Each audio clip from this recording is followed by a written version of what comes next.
दोस्तों, हर इंसान के जीवन में कुछ न कुछ परेशानियां आती रहती हैं, लेकिन उन परेशानियों से इंसान इतना घबरा जाता है कि हर परेशानी के लिए भगवान को दोष देने लगता है कि भगवान ने मेरे साथ ये अच्छा नहीं किया। मैं तो भगवान की नित्य प्रतिदिन पूजा करता हूँ, फिर भगवान ने मेरे साथ इतना बुरा क्यों कर दिया। लेकिन हमको नहीं पता होता कि हमारे लिए क्या अच्छा है क्या बुरा है, लेकिन ये बात ईश्वर भली भांति जानते हैं कि किसी इंसान के लिए क्या अच्छा है क्या बुरा है। इसलिए भगवान हमारे साथ वो ही करते हैं जो हमारे लिए अच्छा होता है, वो कभी नहीं करते जो हमारे लिए नुकसानदायक हो अर्थात बुरा हो। तो इसी पर आधारित हम आज एक कहानी आपके लिए लेकर आए हैं, जिस कहानी को सुनकर आप भली भांति समझ जाएंगे कि भगवान जो कुछ करते हैं अच्छे के लिए ही करते हैं। तो कहानी शुरू करने से पहले आपसे निवेदन है कि अगर आप चैनल पर नए हैं तो चैनल को सब्सक्राइब जरूर करें और वीडियो लाइक करें, ज़्यादा से ज़्यादा वीडियो को शेयर करें। तो चलिए आइए कहानी शुरू करते हैं। एक राजा था, उसका मंत्री भगवान का बहुत बड़ा भक्त था। कोई भी बात होती तो वह यही कहता था कि भगवान की बड़ी कृपा हो गई। एक दिन राजा के बेटे की मृत्यु हो गई। मृत्यु का समाचार सुनते ही मंत्री अपनी आदत के अनुसार बोल उठा, भगवान की बड़ी कृपा हो गई। यह बात राजा को बहुत बुरी लगी, पर वह चुप रहा।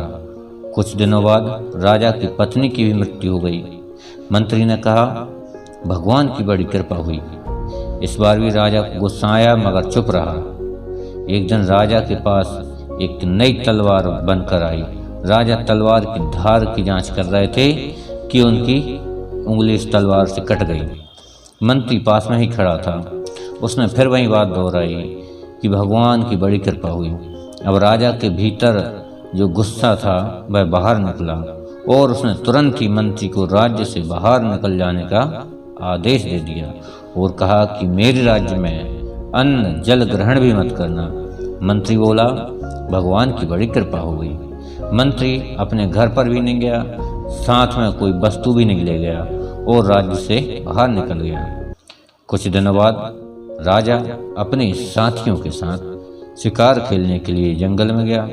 वहां जंगल में डाकुओं का एक दल उस दिन काली देवी को एक मनुष्य की बलि देना चाहता था।